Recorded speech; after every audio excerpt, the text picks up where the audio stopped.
So now that we've done the light install, we've got the harness in, the harness works beautifully. It all comes together really nicely. Thank you to Paul, who, according to the booklet, built these lights.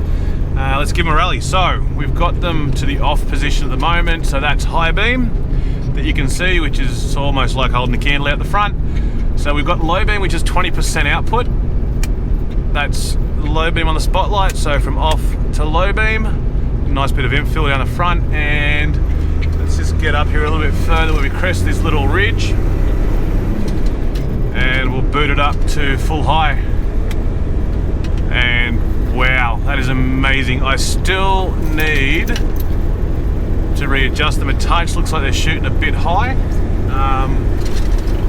But that is insane. I have no doubt in my mind that they've cracked 1.8 meters. You'll get 1 lux. Don't get me wrong, I haven't got a lux meter with me, nor do I have a measuring stick to measure out the 1.8 kilometers.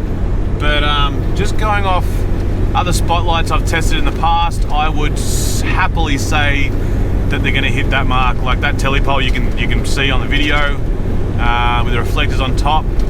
Back when I first saw it, would probably have been maybe 600-800 meters, and yeah, no problems at all. There we go. So we can see reflectors all the way up the end of the road, obviously, because they're reflectors. Welcome to Lochinvar, by the way. But this absolutely is amazing. These do throw a hell of a lot of light. I don't want to be too gushy about them, because at the end of the day, they are a very expensive set of lights.